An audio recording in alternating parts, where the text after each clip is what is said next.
Hello there, I'm Matthew Fizette, and I'm gonna talk about my new song, One Small Step. So that's the first song from my new album, Contradictions, that will be out in April, so not so long in the future.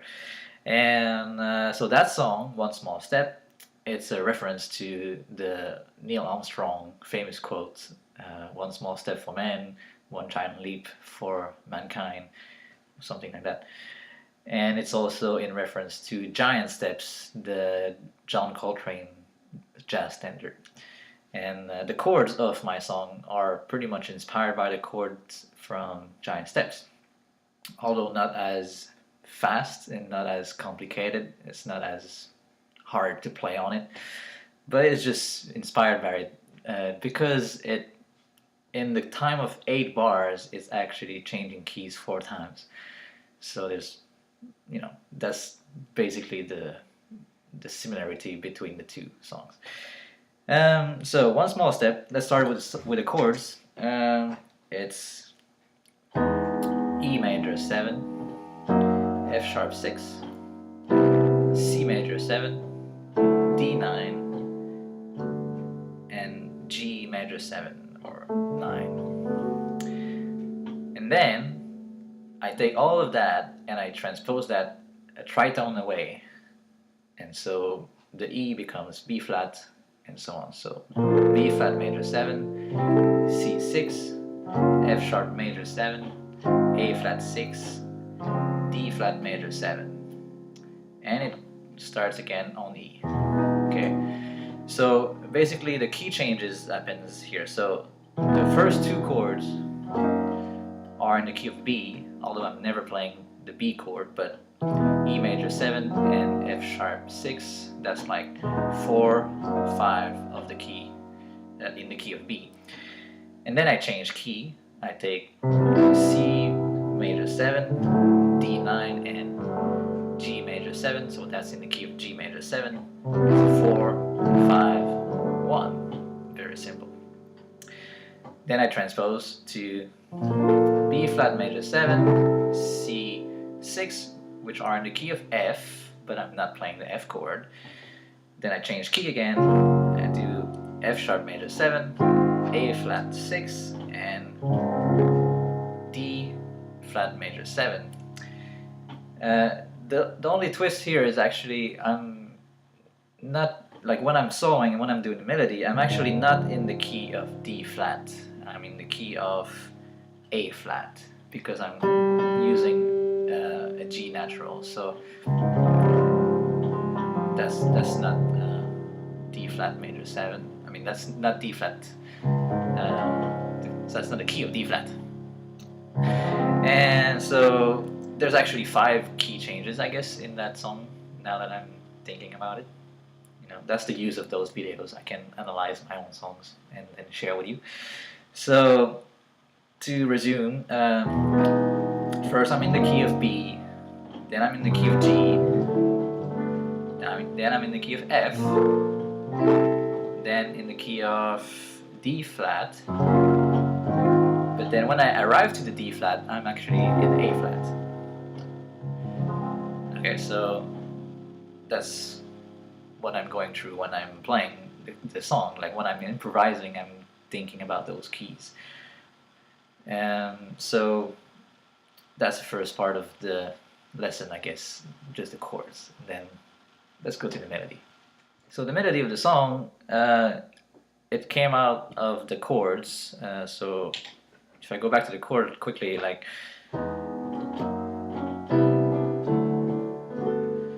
the top note of the chord is already playing the melody. So I took that and just played it on a synth sound. So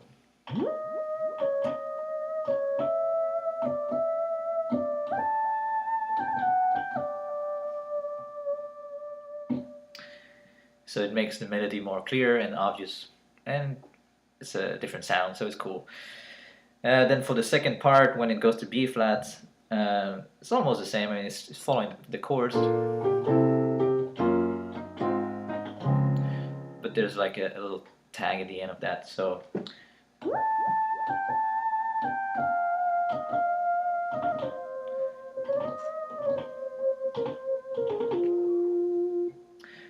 Then it does that again.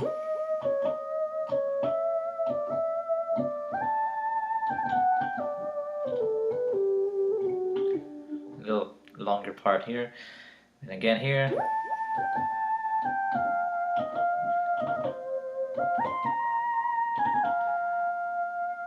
And that's it. That's the melody of the song. Now, the most fun part of the song is to improvise on it. That's really what I like the most about music, is to improvise.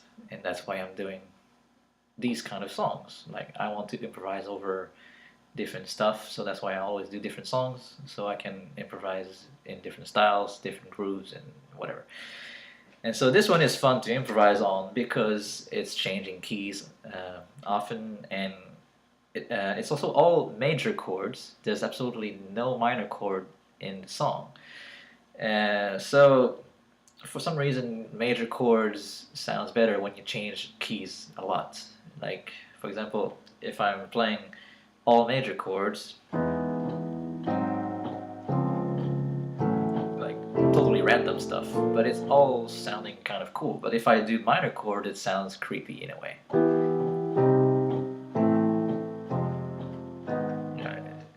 It can be cool if you do like some scary movie music, but that's not what I'm looking for right now. So those are all major chords.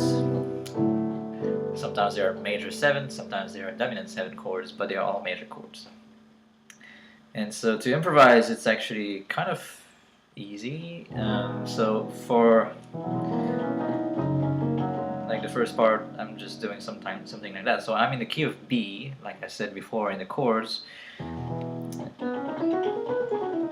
B major, B major, just major. And so when I'm doing the E chord and the F sharp chord, I'm actually in the key of B. So I could do just the scale, and it's beautiful. So, and then you can do some other stuff. Obviously, you can do like, like chromatic stuff, the blues scale, whatever you want. And that's the same concept for every chord of the song. So when I'm on that part, I'm in the key of G, so I'm doing C.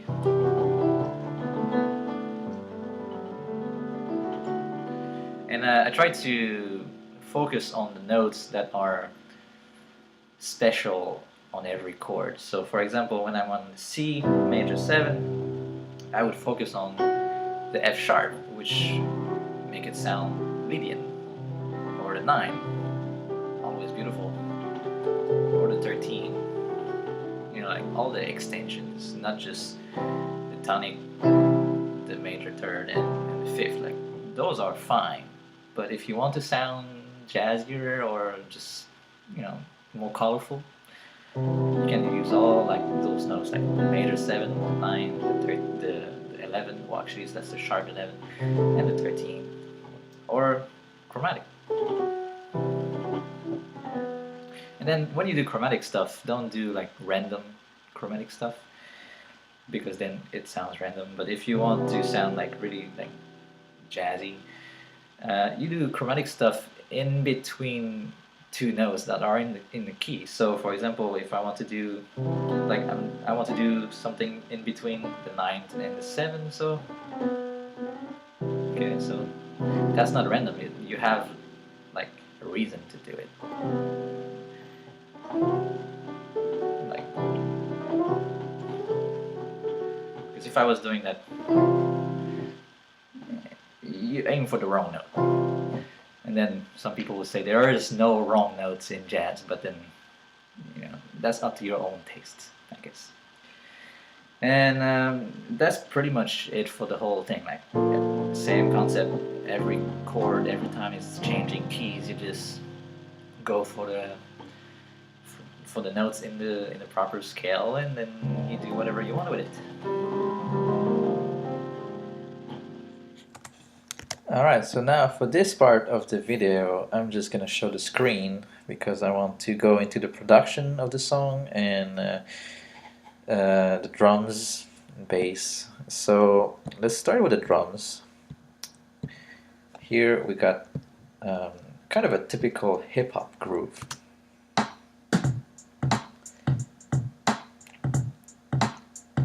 It's just one bar loop, kind of a shuffle beat. I mean, not really, but there's like a triplet feel to it, right? But what really makes the groove is this here. So this is like just the grid where the electronic drums are programmed. So this is just one bar groove, and you can see that this one and this one, those two kicks are a little late. So if you're familiar with this grid, you'll see that like this would be, this line here, vertical line, would be the fourth 16 notes of the quarter note, but it's a little late, actually quite late. This one too. This one is a little late too, but that's because it's following the shuffle, like the triplet feel. So it's almost like a flam, like a pretty large flam. And this one with the kick from the next bar. So that's really where the groove comes from.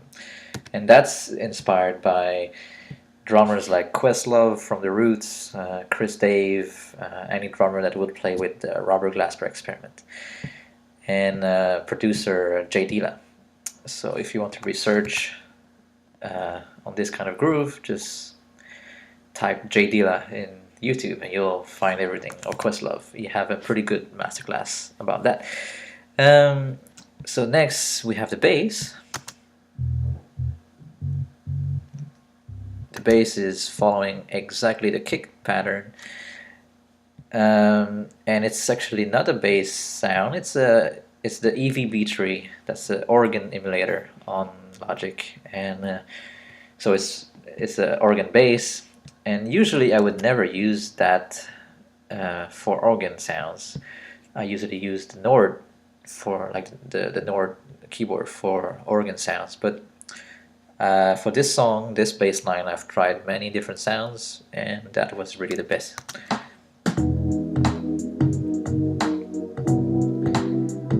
And so the bass line is following exactly the kick pattern, even when the kick is late. That's really tight. Then we got the Rhodes. So that's the Nord keyboard with a pretty heavy panning effect. That was actually too intense, like it was going too much hard left, hard right. So with the direction mixer, I made it a little less going from left to right. Then we got the pad, which is almost like a string sound with a filter and a lot of reverb and delay. So that's just to give some ambience. And then we got a piano, pretty straightforward, and the Nord lead. It's just a sine wave, and because it's a sine wave, it sounds pure and beautiful, but there's not a lot of high frequencies in that. So I doubled that with this synth, which is the ES2 in Logic. Similar sound, but there's more high frequencies in that one. So together they sound very good. Okay, and that's the whole thing really. Not a lot of tracks in that song, and it's also short. It's like 2 minutes long. I wanted to keep it straight and simple, and we can expand on it live. When I play live with my band, the Robo Jazz Band, we can just improvise more and do whatever we want with it. Oh, and I forgot actually, the intro of the song is this, and I think it sounds really cool. It's kind of stupid. It's just a slide down the keyboard, but it's only using the black notes, so it's kind of doing a scale. It's like the E flat minor pentatonic scale. So that's just that, with some delay. So sometimes you have to go simple to make it cool. So that's it for that video. I hope you like it, because if you like it, I'm gonna keep doing more every time I release a new song. And by the way, until the album release in April, I'm gonna release one song every week. And if I think the song is interesting enough, and I think it is, because it's my music, so of course, huh? But yeah, I'm gonna probably do some other videos for every song, if you want more. So please let me know. Otherwise, I'm doing that just for myself. So if you like that kind of stuff, just let me know. I'll do again. And see you next song.